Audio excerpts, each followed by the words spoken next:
Hello, ಪಕ್ಕಾ ರುಚಿ ರೆಸಿಪೀಸ್ಗೆ ಸ್ವಾಗತ. ನಾನು ಶಾಂತಲಾ. ಇವತ್ತಿನ ಪಕ್ಕಾ ರುಚಿಯಲ್ಲಿ ಪುಳಿಯೋಗರೆ ಗೊಜ್ಜು ಮಾಡ್ತಾ ಇದ್ದೀನಿ. ಇದನ್ನು 1 ವರ್ಷದವರೆಗೂ ಇಟ್ಕೋಬೋದು.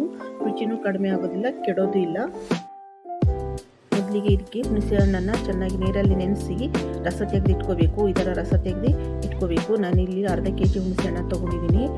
ಇದಕ್ಕೆ ಬೆಲ್ಲ, ಉಪ್ಪು, ಹಸಿಮೆಣಸಿನಕಾಯಿ, ಧನಿಯಾ ಕಾಳು, ಜೀರಿಗೆ, ಮೆಂತ್ಯ, ಕಾಳು ಮೆಣಸು, ಕಡಲೆಬೇಳೆ, ಉದ್ದಿನಬೇಳೆ, ಎಳ್ಳು ಹಾಗೆ ಒಣಮೆಣಸಿನಕಾಯಿ ಎಲ್ಲ ಮಸಾಲೆ ಪದಾರ್ಥಗಳನ್ನು ಹದವಾಗಿ ಸಣ್ಣೂರಿಗೆ ಫ್ರೈ ಮಾಡ್ಕೋಬೇಕು. ಒಂದೊಂದಾಗಿ ಫ್ರೈ ಮಾಡಬೇಕು, ಒಟ್ಟಿಗೆ ಮಾಡಬಾರ್ದು. ಧನಿಯಾ ಕಾಳನ್ನ ಫ್ರೈ ಮಾಡ್ಕೊಳ್ಳೋಣ. ನಾನು ಇಲ್ಲಿ 2 ಕಪ್ ಸ್ಮಾಲ್ ಕಪ್ಪಲ್ಲಿ 2 ಕಪ್ ಧನಿಯಾ ಕಾಳು ತೊಗೊಂಡಿದ್ದೀನಿ. 150 ಗ್ರಾಮ್ ಧನಿಯಾ ಕಾಳು. ಜೀರಿಗೆ 1 ಕಪ್ ತೊಗೊಂಡಿದ್ದೀನಿ. ಧನಿಯಾ ಕಾಳನ್ನು ಯಾವ ಕಪ್ಪಲ್ಲಿ ತೊಗೊಂಡಿದ್ದೀನೋ ಆ ಕಪ್ಪಲ್ಲಿ 1 ಕಪ್ ಜೀರಿಗೆ ತೊಗೊಂಡಿದ್ದೀನಿ. ಅರ್ಧ ಕಪ್ಪು ಮೆಂತ್ಯ ತೊಗೊಂಡಿದ್ದೀನಿ.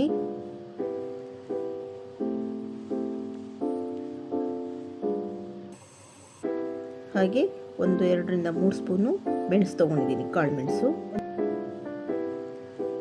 200 ಗ್ರಾಮು ಒಣಮೆಣಸಿನಕಾಯಿ ತೊಗೊಂಡಿದ್ದೀನಿ. 2 ಸೇರಿಸಿ ತೊಗೊಂಡಿದ್ದೀನಿ. ಬ್ಯಾಡಿಗೆ ಮೆಣಸು ಹಾಗೂ ಗುಂಟೂರು. ತಣ್ಣಗಾದ್ಮೇಲೆ ಪೌಡ್ರ್ ಮಾಡ್ಕೋಬೇಕು. ನೋಡಿ, ಪೌಡ್ರ್ ಆಗಿದೆ. ಇವಾಗ ಉದ್ದಿನಬೇಳೆ ಮತ್ತು ಕಡಲೆಬೇಳೆ ಇದೆಯಲ್ಲ, ಅದೊಂದು 2 ಸ್ಪೂನ್ ಉದ್ದಿನಬೇಳೆ, 2 ಸ್ಪೂನ್ ಕಡಲೆಬೇಳೆ ಅಷ್ಟೇ ಸಾಕು. ಚೆನ್ನಾಗಿ ಫ್ರೈ ಮಾಡಿಕೊಂಡು ಸಪ್ರೇಟ್ ಪುಡಿ ಮಾಡ್ಕೋಬೇಕು. ಇಲ್ಲಿ 3 ಸ್ಪೂನ್ ಎಳ್ಳು ತೊಗೊಂಡಿದ್ದೀನಿ. ಇದನ್ನು ಮತ್ತು ಸಪ್ರೇಟ್ ಪುಡಿ ಮಾಡ್ಕೋಬೇಕು. ನಾನಿಲ್ಲಿ ಬಿಳಿ ಎಳ್ಳು ತೊಗೊಂಡಿದ್ದೀನಿ. ನೀವು ಕಪ್ಪೆಳ್ಳು ತೊಗೋಬೋದು. ಆ್ಯಕ್ಚುಲಿ ಪುಳಿಯೋಗರೆ ಕಪ್ಪೆಳ್ಳೆ ಟೇಸ್ಟ್ ಬರುತ್ತೆ. ನಾನು ಕಪ್ಪೆಳ್ಳು ಇರಲಿಲ್ಲ, ಬಿಳಿ ಎಳ್ಳು ತೊಗೊಂಡಿದ್ದೀನಿ. ಅದನ್ನು ಪುಡಿ ಮಾಡ್ಕೋಬೇಕು ಸಪ್ರೇಟಾಗಿ. ಹುಣಸೆ ರಸದ ಜೊತೆಗೆ ಬೆಲ್ಲ, ಉಪ್ಪು ಹಾಗೂ ಹಸಿಮೆಣಸಿನಕಾಯಿನ ಹಾಕಿ ಕುದಿಯೋಕೆ ಇಡೋಣ. ನಾನಿನ್ನು ಬೆಲ್ಲನ 400 ಗ್ರಾಮ್ ತೊಗೊಂಡಿದ್ದೀನಿ.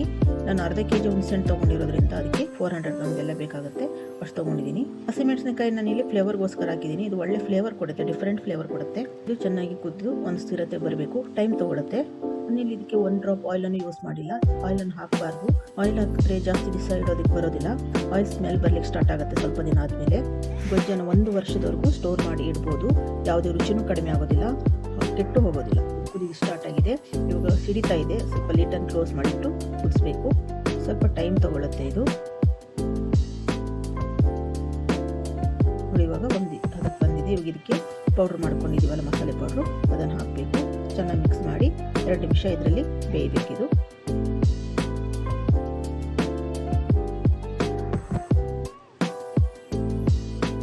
ಈಗ ಇದಾಗಿದೆ. ಇದಕ್ಕೆ ಕಡಲೆಬೇಳೆ, ಉದ್ದಿನಬೇಳೆ ಪೌಡ್ರ್ ಮಾಡ್ಕೊಂಡಿದ್ದೀವಲ್ಲ, ಅದನ್ನು ಹಾಕಬೇಕು. ಅಂದರೆ ಗಟ್ಟಿ ಸ್ಥಿರತೆ ಬರುತ್ತೆ ಇದನ್ನು ಹಾಕಿದಾಗ, ಅದಕ್ಕೋಸ್ಕರ ಹಾಕೋದು. ಎಳ್ಳು ಪುಡಿ ಮಾಡಿದ್ದೀವಲ್ಲ, ಅದನ್ನು ಹಾಕೊಂಡು ಚೆನ್ನಾಗಿ ಮಿಕ್ಸ್ ಮಾಡಿ. ಇದು ಇವಾಗ ಆಗಿದೆ. ಇದರಿಂದ ಪುಳಿಯೋಗರೆ ಮಾಡೋದು ಹೇಗೆ ಅಂತ ಮುಂದಿನ ವಿಡಿಯೋದಲ್ಲಿ ತೋರಿಸ್ತೀನಿ. ರುಚಿಯಾದ ಪುಳಿಯೋಗರೆ ಗೊಜ್ಜು ರೆಡಿಯಾಗಿದೆ. ತಣ್ಣಗಾದ್ಮೇಲೆ ಇದನ್ನು ಒಂದು ಒಳ್ಳೆ ಬಾಕ್ಸಲ್ಲಿ ಹಾಕಿ ಇಟ್ಕೊಂಡ್ರೆ 1 ವರ್ಷದವರೆಗೂ ನೀವು ಹಾಗೆ ಇಟ್ಕೋಬೋದು.